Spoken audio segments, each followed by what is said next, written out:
Greetings, folks, for another episode of whatever the heck this is in the year of our pandemic. Sorry, it's been a while. I've been busy again. It's not like there's been a global pandemic or anything. So first on the hit parade is actually a quasi-sequel to an earlier video I did.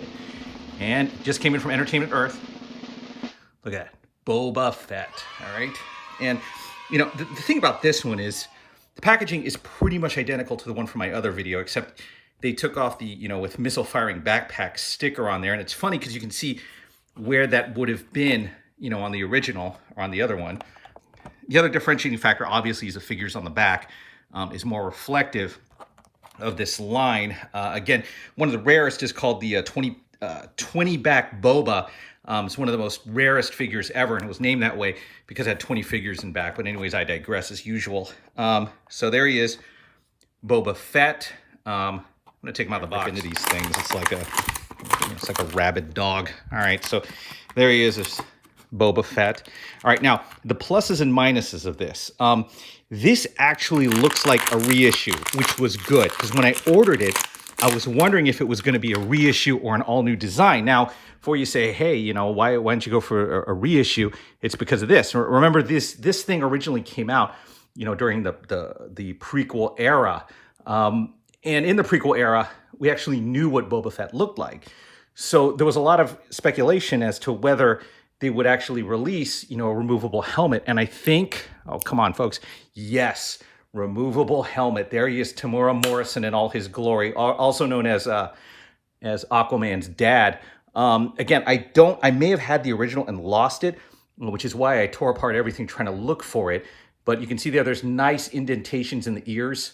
The articulation, again, is from that prequel era articulation where they actually articulated these things. And then Disney sort of took over and brought it back to sort of the original articulation. Now, next question on Boba Fett people's minds. How does this attach? Oh, killing me there, Disney. All right. This has the peg attachment to it, which they're very fond of. The peg attachment's good, but the only problem with the peg attachment is over time and playing with these things, the peg attachment can come off. The other ones had a sort of bit of a slider kind of thing. Let me get one for comparison.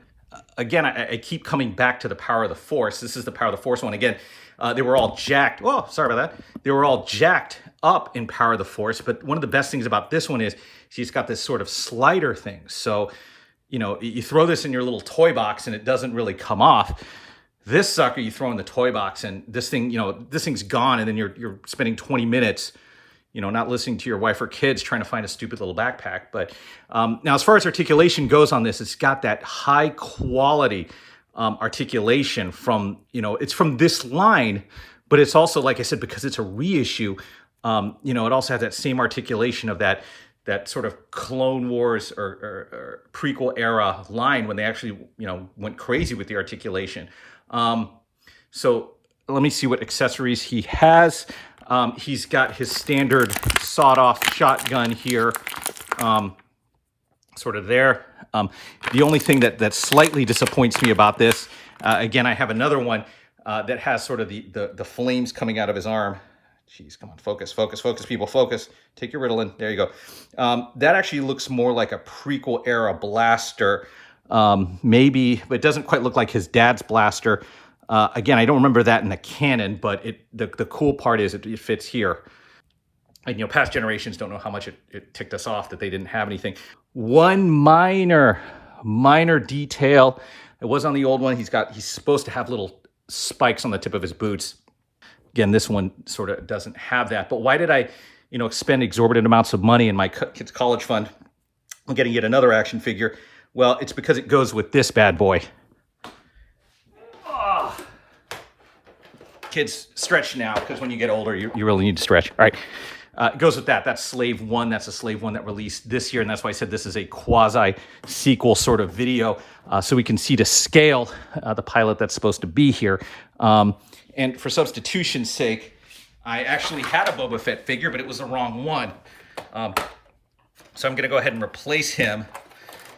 See, it's sort of this Boba Fett, if you can see him there. It's Kid Boba Fett. You can yell at me, but he was in continuity in the Clone Wars in Slave 1. I'm going to take him out, and sort of put in his other version here.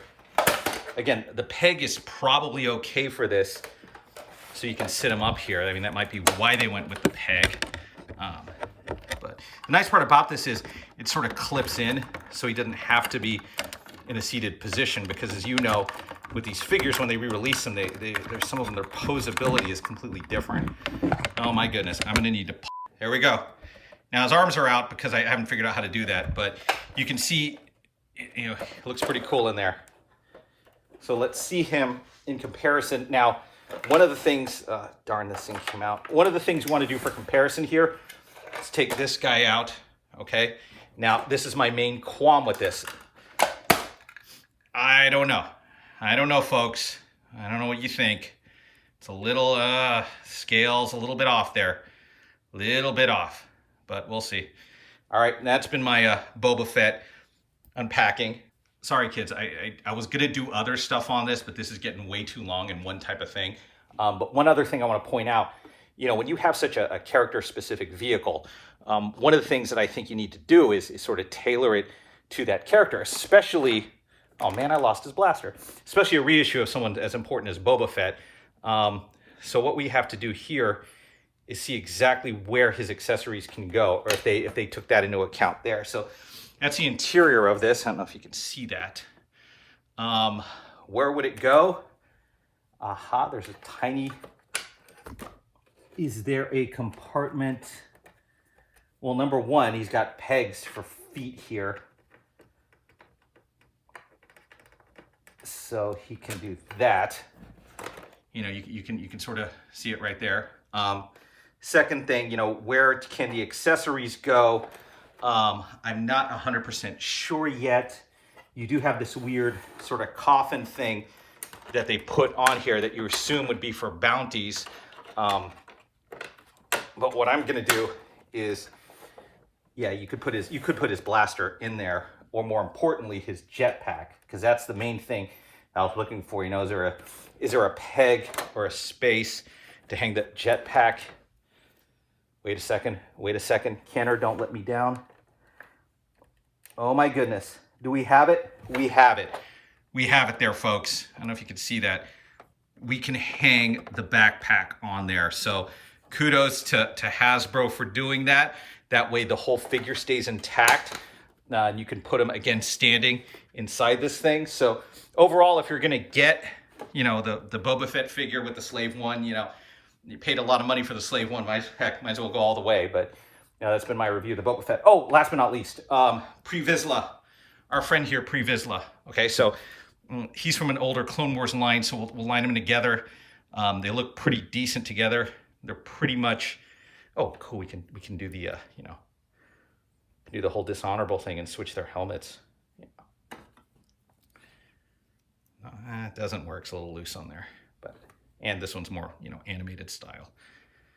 But there we go. And one more comparison, you know, child grows up to the man. So there you go. That's young Boba with old Boba.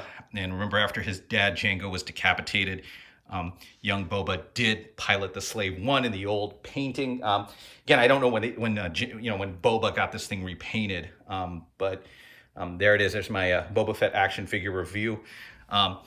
Thank you very much for watching whatever the heck this is. Thank you. Oh, sorry, kids. A bit of an addendum here.